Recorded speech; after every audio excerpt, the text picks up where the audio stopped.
திருஷ்டி கழிக்கும் போது சொல்ல வேண்டிய மந்திரம்.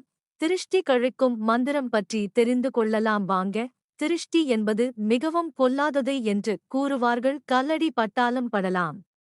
ஆனால் கண்ணடி படக்கூடாது என்று கூறுவார்கள். ஒருவர் இயல்பாக பார்ப்பதற்கும் பொறாமை எண்ணத்துடன் பார்ப்பதற்கும் நிறைய வேறுபாடுகள் உள்ளது. எவர் ஒருவர் தம்மை பார்த்து தீய எண்ணத்துடனும் பொறுமையுடனும் கண் இமைக்காமல் பார்க்கிறாரோ அப்போது நமக்கு திருஷ்டி என்பது ஏற்படும். இதனை போக்குவதற்குதான் அக்காலத்தில் உள்ளவர்கள் திருஷ்டி கழிக்கும் முறை என்று செய்து வந்தார்கள்.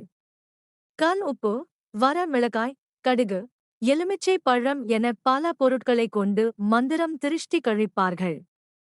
அப்படி திருஷ்டி கழிக்கும் போது ஒரு மந்திரத்தை கூறுவார்கள். அந்த மந்திரத்தை கூறி திருஷ்டி கழிக்கும் போது எந்தவிதமான திருஷ்டியாக இருந்தாலும் நம்மை விட்டு நீங்கிவிடும்.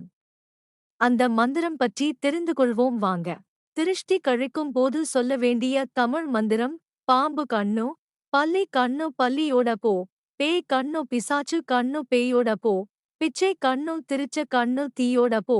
உங்கள் குடும்பத்தில் திருஷ்டி அதிகமாக உள்ளவர்களை கிழக்கு பார்க்க உட்கார வைத்து உப்பு, வர மிளகாய் மற்றும் கடுகு கொண்டு தலையை இடது புறமாக 3 முறையும் வலது புறமாக 3 முறையும் சுற்ற வேண்டும்.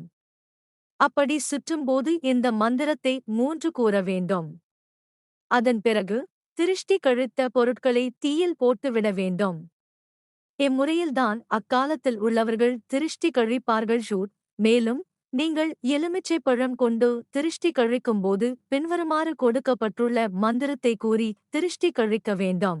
மஞ்சள் வர்ண புளித்த மாரி, இரத்த வீர ராசா கன்னி, மனம் கொண்ட பூமி நிஷ்ட மாரி வா வா. இவ்வாறு நீங்கள் திருஷ்டி கழிக்கும்போது இந்த மந்திரங்களை கூறி வந்தீர்கள் என்றால் உங்களுக்கு இருக்கும் திருஷ்டி அனைத்தும் விலகும்.